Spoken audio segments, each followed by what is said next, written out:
Gold trusted gold buyers. మీరు తాకట్టు పెట్టిన బంగారాన్ని విడిపించి ఈ రోజు ఉన్న మార్కెట్ ధరకు కొనబడను. మీ తమ్ముడు అలా గాలిగా తిరుగుతుంటే చూస్తూ ఊరుకుంటారే? సంసారాల్లో కొత్తగా పెత్తనానికి వచ్చిన ప్రతి అన్నకు వచ్చే ఇబ్బంది ఇదే. నిన్న మొన్నటి వరకు ఏరా అన్నయ్య అని పిలిచేవాడు. ఈవేళ నా భావాలకు కట్టుబడి ఉండాలనేసరికి వాడి కొంచెం కష్టంగా ఉంది.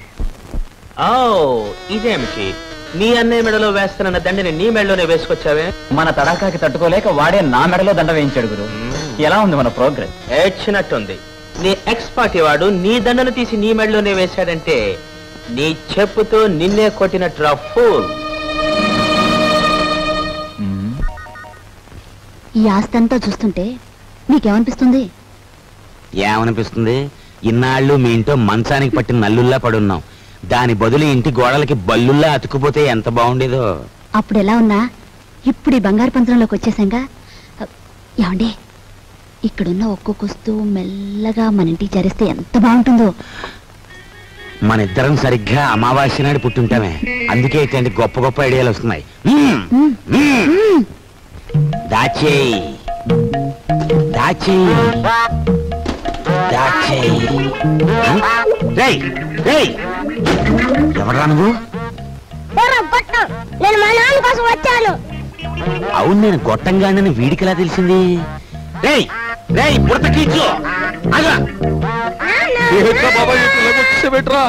నువ్వు ఇక్కడికి వస్తే నా పేరు వరాలని భుజంగరావు కాదని అందరికీ తెలిసిపోద్ది. మరప్పుడు చిల్లరలకు వస్తుంది. ఇదిగో బాబా, ఇదిగో ఈ డబ్బులు తీసుకుని నువ్వు వెళ్ళు వెళ్ళు. డూప్లికేట్ భుజంగరావు గారికి నమస్కారం. డూప్లికేట్ భుజంగరావు ఏమిటి? Non sense. డోంట్ టాక్ అంటే డోంట్ టాక్. తారు డబ్బాలో ముంచిన కుక్క పిల్లలా ఉన్న ఈ కర్రి నా కొడుకు, నీ కొడుకు, అవునా కాదా? ఈ ఇనపెట్లో ఉన్న డబ్బంతా కాజేయాలని వచ్చావు, అవునా కాదా? మీరు విన్నది నిజమే.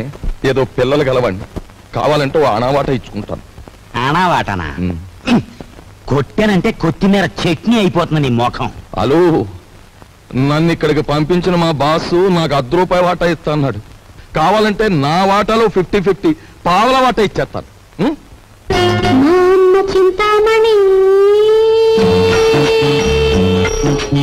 ఏం ఓకేనా? గత్యంతరం లేదు. ఓకే మరి. ఓకే, ఒప్పుకుంటున్నాం. ఎనపెట్టా దీనికి 3 నంబర్ల కాంబినేషన్ ఫిట్టింగ్ ఎట్టాడు ఆ భుజంగరావు గారు. సరే, ఆ నెంబర్ల ఫిట్టింగ్ ఏదో నేను వారం రోజుల్లో తేల్చేస్తాను. నువ్వు వెళ్ళా తేల్చుకుందరు గాని, కానీ రేపు పొద్దుట ఇంట్లో ఉన్న నౌకర్లందరికీ జీతాలు ఇవ్వకపోతే ఇదిగో ఇది మన బండారం ఓపెనింగ్ చేసేస్తుంది. అది గాన జరిగింది అంటే దిమ్మ తిరిగిపోయి బొమ్మ కనిపించేస్తుంది. ఇప్పుడు ఏం చేయటం? ఈ గన్నం గడిచి బయట పడాలి అంటే ఇప్పుడు ఒంటి మీద ఉన్న నగలన్నీ రేపు అమ్మేసి ఇంట్లో ఉన్న నౌకర్లందరికీ ముందు జీతాలు ఇచ్చే.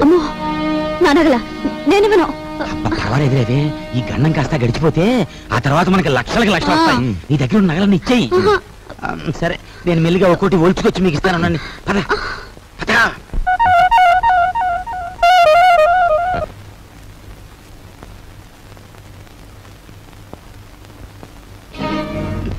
నిన్న తాటాకులు కట్టావు, ఇప్పుడు రా చూద్దాం.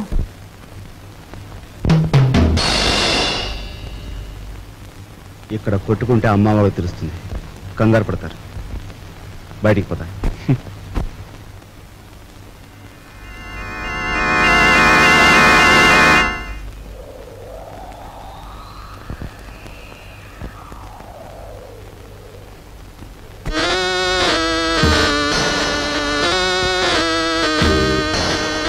హీఈస్ జానీ జింజర్, మా బాస్ లాంటి వాడు. He's my brother. సారీ. అన్న, అక్క, తమ్ముడు ఇలాంటి వరుసలంటే నాకు అసహ్యం. మనని కట్టిపడేసేందుకు పెట్టుకున్న వరుసలు. అన్న, అక్క, తమ్ముడు ఇలాంటి వరుసలంటే నాకు అసహ్యం. మనని కట్టిపడేసేందుకు పెట్టుకున్న వరుసలు. He's mister Raj, Raviraj. Hello.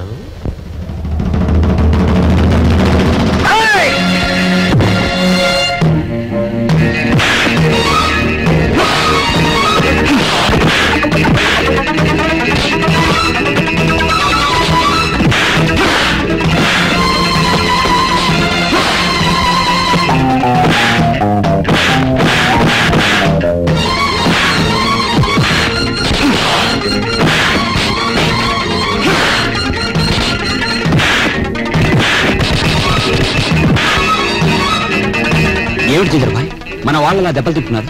కొచ్చి రావడానికి కాదు, వాళ్ళని పంపించింది అతనికి సాలి రావడానికి.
ఓ దున్నపోతుల బండి మాట్లాడుకుని వీళ్ళందరినీ హాస్పిటల్కి తీసుకెళ్ళా.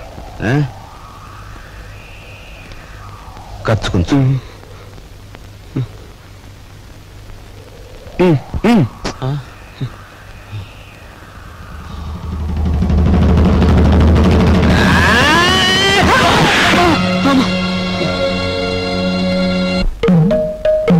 తొమ్మిది 7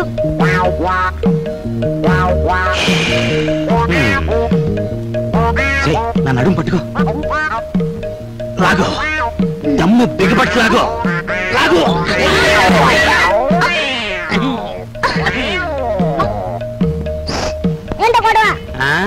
మేమిద్దరం చెడుగుడు ఆడుకుంటున్నాం రా పిల్ల నా కొడక. పడక పడక.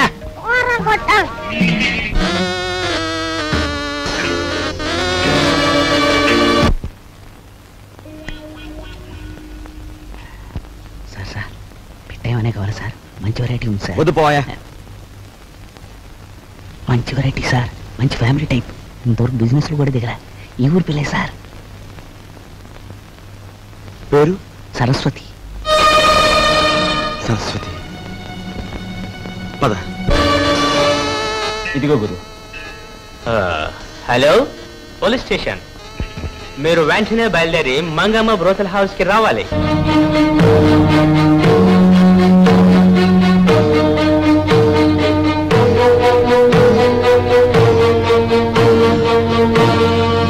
ఈ ఊరి పిల్లనావే, ఆ అమ్మాయి ఏది? Saraswati family girl. ఇంకా వ్యాపారంలోకి దిగలే. మంచి హుషారైన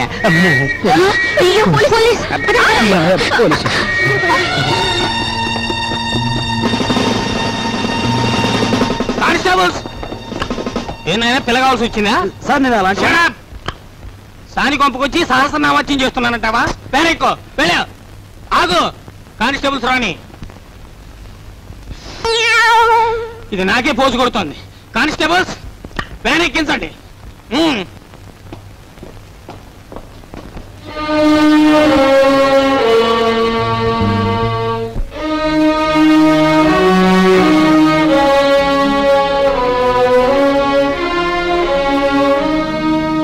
బాబు,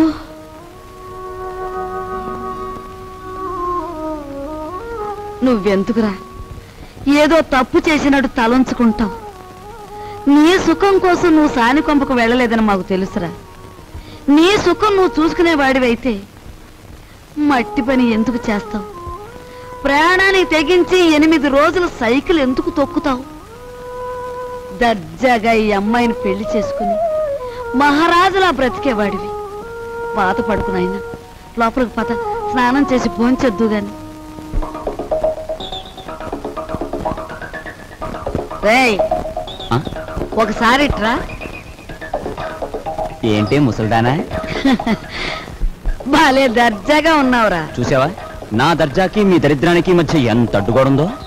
ఒరే, నేను ఎప్పుడు ఏమీ అడగలేదు, ఇప్పుడు అడుగుతున్నా. తలెత్తి ఒకసారి ఆకాశం మీద కుమ్మే. ఉమ్మా? అంతేరా నేను అడుగుతుంది. సరే.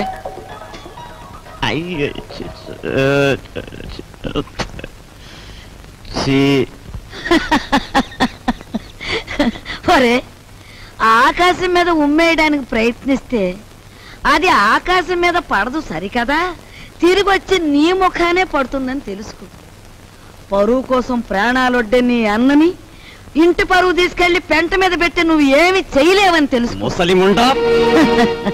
ఒరే, దర్జాకి దరిద్రానికి మధ్యలో ఈ ఇనుప సవలు అడ్డుగా ఉన్నాయి. నీ చెయ్య చితికిపోతుంది, జాగ్రత్త.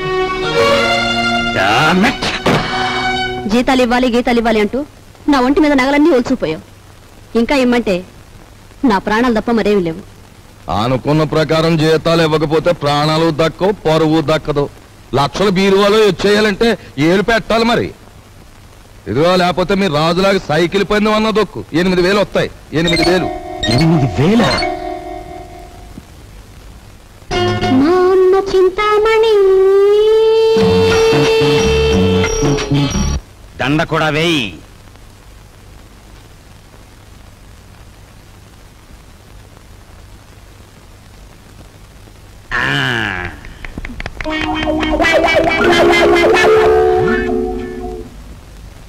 ఏమండి, జనం ఎవరు లేరండి? గొప్ప గొప్ప సినిమాలు మెల్లిమెల్లిగా పికప్ అవుతాయి, ముందు జనం రారు. మనకి అంతే. నీకెందుకు, నేను తొక్కుతాగా.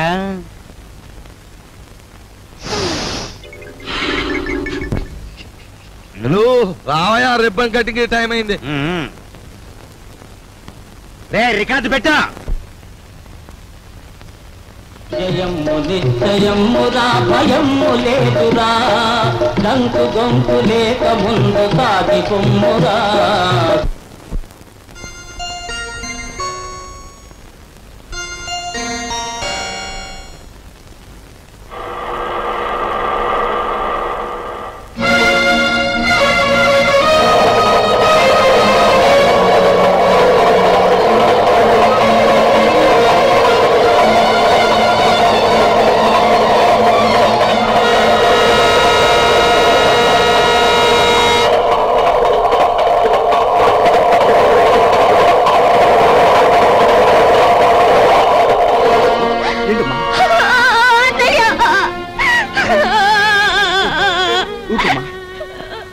అసలు ఏం జరిగింది? ఇన్నాళ్ళు ఎక్కడున్నావు? ఆ రోజు నేను ఇంట్లోంచి వెళ్ళిపోయాక పెళ్లి చూపులకు వచ్చిన జయదేవిని కలిశాను. మీ ఇద్దరం కలవడానికి వీలు లేదని వాళ్ళ నాన్న శాసించారు.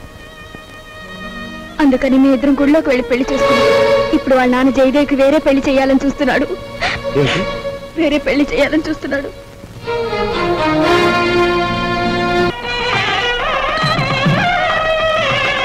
రండి బావగారు. పెళ్లి కూతురు తండ్రినే ఉండి పోలీసు డ్రెస్సులో వచ్చినందుకు క్షమించాలి. నా కూతురు పెళ్లి అయినా నేను డ్యూటీ నుంచి రిలాక్స్ కాను. నేరస్తుని పట్టుకోవడంలో నేను ఇప్పుడు ఎవర్ రెడీ బ్యాటరీ లాంటి వాడిని దేశానికి తెలియాలి. That's why this dress. ఏ డ్రెస్ లో ఉన్నా మీరు నా కాబోయే వియ్యంకులు, అది నా సంతోషం. మీకు సంతోషం అయితే మాకు సంతోషమే.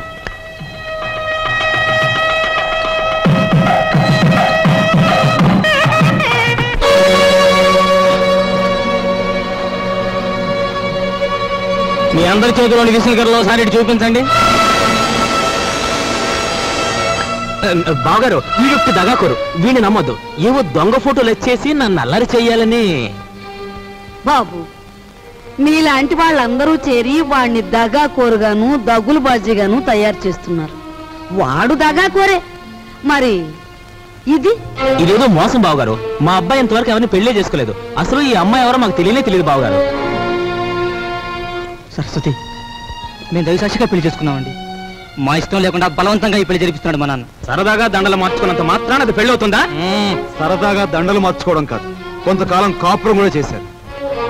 కాపురం చేస్తున్న భార్యాభర్తలను విడదీసి వాళ్ళకి మరో పెళ్లి చేయడం నేరం. దానికి ఈ క్షణంలో మిమ్మల్ని అరెస్ట్ చేయగలరు తెలుసా? అది కదా బాబు గారు. మీరు పెళ్లి కొడుకు తండ్రిగా ఇక్కడ ఉండాలి అనుకుంటే వీళ్ళిద్దరికీ పెళ్లి జరిపించండి, లేదా మిమ్మల్ని జైలుకి పంపించాల్సి వస్తుంది. అమ్మాయి, మీరిద్దరు వెళ్ళి పీటల మీద కూర్చోండి.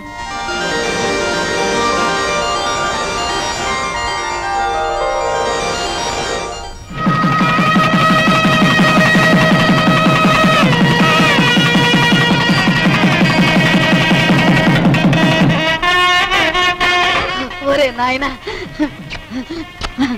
బాబు, ఇదంతా నీ గొప్పతనం రా.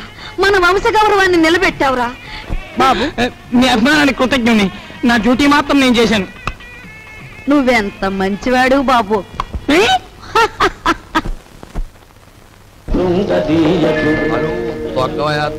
హలో తక్కురా. అమ్మ కుర్ర కొడక, నీ కూడా లోకు అయిపోయాను రా. తెల్లారేలోగా నీ నుంచి నీ బాబు నుంచి దొక్కుతాను రా, పేడ వదిలిపోతే. నువ్వు టీ తాగరా.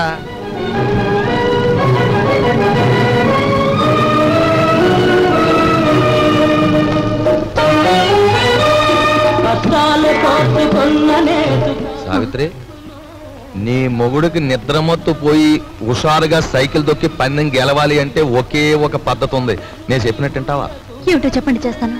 ఏం లేదు, సాచి లెంపకే కొట్టి.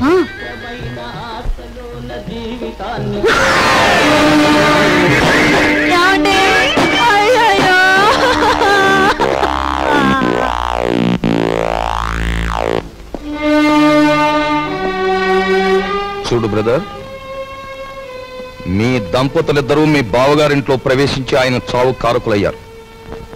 అందుకే మిమ్మల్ని ఇక్కడికి పిలిపించాను. ఇక్కడ మా ఇంట్లో మా సంపదను దోచుకోవడానికి మీరెన్ని ప్రయత్నాలు చేశారో సాక్ష్యాధారాలున్నాయి. వాటితో మా అమ్మాయి మిమ్మల్ని పోలీసులకు అప్పగించగలదు. కానీ అలా చేస్తే పోయేది ఆ ఇంటి పరువే గనక అలా చేయదలుచుకోలేదు. ఆ నగలివు.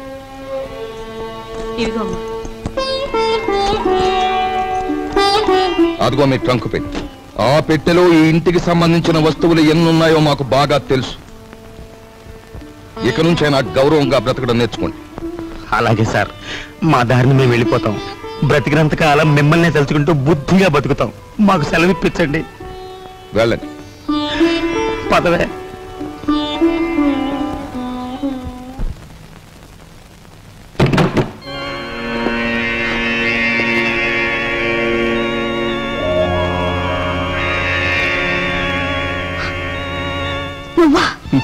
నేనే.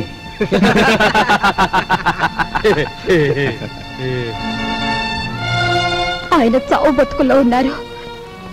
తెలిసిన వాడివి, నాకు సాయం చేయి. దయచేసి వెళ్ళిపో.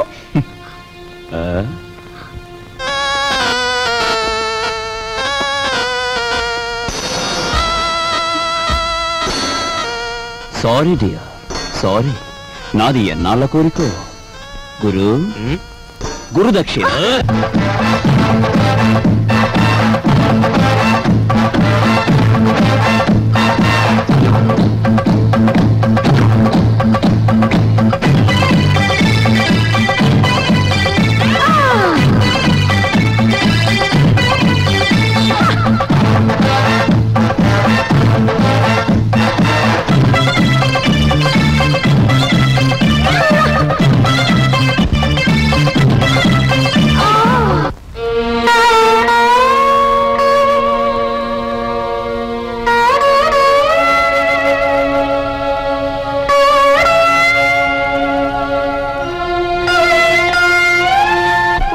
నా భర్త సావు బతుకుల్లో ఉంటే ఆ జాలి కూడా లేకుండా ప్రవర్తించాడు మీ అబ్బాయి.